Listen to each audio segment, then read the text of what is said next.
औज़ुबिल्लाहिमिनश्शैतानिर्रजीम बिस्मिल्लाहिर्रहमानिर्रहीम। मेरा नाम डॉक्टर असद है और आप ये video health by doctor Asad की जानिब से देख रहे हैं। आज हम जो वीडियो बनाने जा रहे हैं वो हार्ट अटैक के ऊपर है। नौजवान लोगों के अंदर हार्ट अटैक जब होता है तो उनकी फौरन डेथ हो जाती है as compare to older as.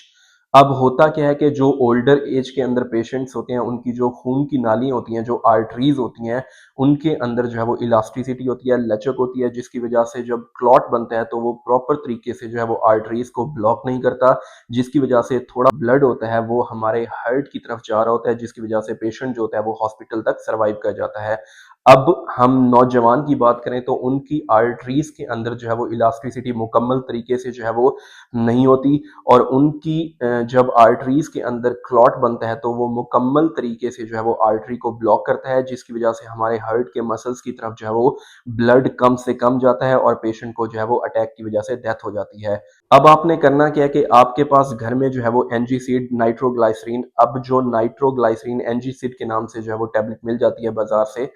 तो वो आपने जो है वो घर में रखनी है। अब उसका काम क्या होता है कि एक तो ये चेस्ट पेन से जो है वो रिलीफ देती है, उसके बाद जो हार्ट के मसल्स होते हैं उनकी तरफ जो ब्लड फ्लो होता है उसको इम्प्रूव करती है, और हमारे ब्लड वेसल्स को जो है वो उसके अंदर जो है वो वाइडनिंग करती है, ब्लड वेसल्स जो होती हैं उनको वाइड कर देती है, जिसकी वजह से पेशेंट जो होता है वो सर्वाइव कर जाता है। दूसरे नंबर पे आपके पास जो है वो नो क्लॉट यानी कि क्लोपीडोग्रल के नाम से जो है वो टैबलेट्स आती हैं, वो आपके पास होनी चाहिए। उनका जो मेन काम होता है वो हमारे जो आर्टरीज के अंदर क्लॉट बन रहा होता है उससे प्रिवेंट करती हैं। तो ये दो टैबलेट्स जो है वो आपके पास घर में होनी चाहिए, मौजूद होनी चाहिए, ताकि किसी भी पेशेंट को जो है वो अगर अटैक का मसला होता है तो वो आप फौरन जो है वो उसके अंदर इस्तेमाल करें, ताकि आपका जो पेशेंट है वो हॉस्पिटल तक सर्वाइव कर जाए और वहां पे उसका जो है वो मुकम्मल इलाज हो सके और आपका पेशेंट जो है वो बच सके। अब हार्ट अटैक को जो है वो हम डायग्नोस किस तरह कर सकते हैं कि जब भी पेशेंट जो है वो जब उसको अटैक होता है तो उसके अंदर एक तो जो है वो उसको चेस्ट पेन होगा, उसके बाद जो है वो उसको ठंडे पसीने आएंगे, और उसकी जो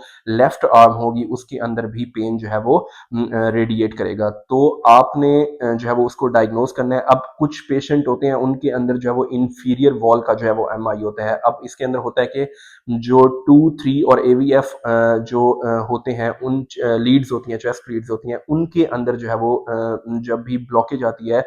तो उनके अंदर जो है वो इंफीरियर वॉल का एमआई होता है। तो वो इस तरह लग रहा होता है कि हमारे जो है वो स्टमक का पेन है, लेकिन वो असल में होता जो है वो इंफीरियर वॉल का एमआई होता है। तो इस तरह से जो है वो इसको हम डायग्नोस कर सकते हैं। तो इससे बचने के लिए जो है वो आप ये चीज़ें क्लोपिडोग्रल और नाइट्रोग्लाइसरीन जो है वो अपने घर में रखें, और ताकि पेशेंट जो है वो आपका हॉस्पिटल तक सर्वाइव कर जाए। तो इस तरह की मजीद इंफॉर्मेटिव वीडियोस देखने के लिए हमारे चैनल को सब्सक्राइब कर दें और बेल आइकन को प्रेस कर दें, ताकि आने वाली तमाम वीडियोस जो है वो आप तक पहुंचती रहें और आप उनसे फ़ायदा हासिल करते रहें। मिलते हैं इस तरह की एक अगली वीडियो में, तब तक के लिए अल्लाह हाफिज़।